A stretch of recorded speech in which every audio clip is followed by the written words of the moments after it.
Hello mga ganda!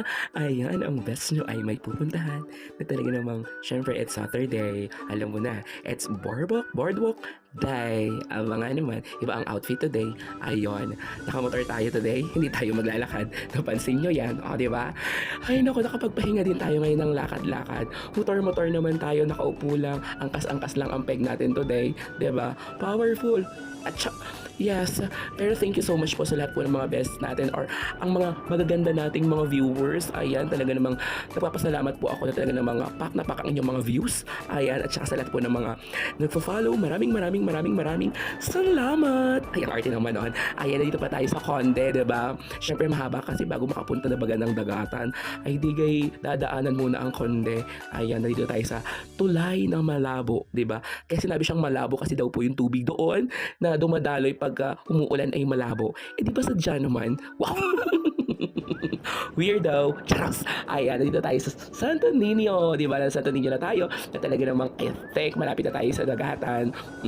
Tsaga-tsaga lang. Pero syempre, ayan, tingnan mo, sinalubong pa talaga kami ng Gabok. Ay, pag sa Gabok naman din, sa may Pasanto Niñong are at papuntang dagatan, ay ang mga truck, ay kabibilis. Ay, tunay naman. Pero syempre, di ka tsaga-tsaga lang. Hindi naman tayong may-ari ng kalsada.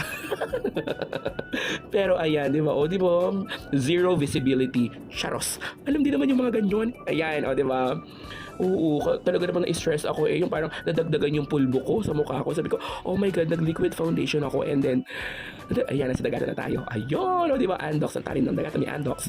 Ayan, at nasa bayan na tayo. Papunta na tayo ng boardwalk. Siyempre, nasa Baymall tayo. Katabi ng Baymall ay Maxas. Nasa Batangas City na tayo. And then, ayan, talaga namang lakad-lakad na tayo ngayon. Nasa Octagon na tayo. Octagon. Busy lang street. Ayan. Punta tayo sa boardwalk. Kaya sa lahat po ng hindi pa alam ang pwesto ng boardwalk, ayan, manood po kayo dito kasi dito nyo po malalaman kung saan ang new location ng Boardwalk Batangas. Ayan, yun ang Boardwalk Batangas. O, di ba? O, malapit lang siya sa may Woon Mart. And then dun sa badminton, ayan, yun yung Woon Mart. Okay? And then yung badminton arena ba yun? Ayan, and then the boardwalk, syempre yung next, ang may-ari po ng boardwalk, ayan. Same outlet, ayan, kung gusto niyo bumili ng, ayan, si Tita Mords, hello.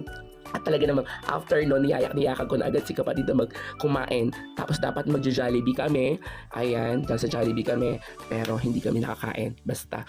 Ayan, nasa boardwalk na kami. Magmi-meeting na kami. Ano lang umpe, si Tita Del Campo, si Tita Raquel, si Tita Mords, si Tita Linda. Ayan, madami po kami sa boardwalk kasi meron po kami Gmix meeting. Sabi ni Tita Raquel, ako naman ay picture. Ako naman ay isama mo. Yung nakafocus ako tsaka si Tita Mords. At umpe kong maganda. Hello, umpe. Tita Del Campo. Oh my God. Ayan. At nakauwi na tayo. Ginabi na tayo sa pag-uwi. Maraming salamat mga magaganda. Bye!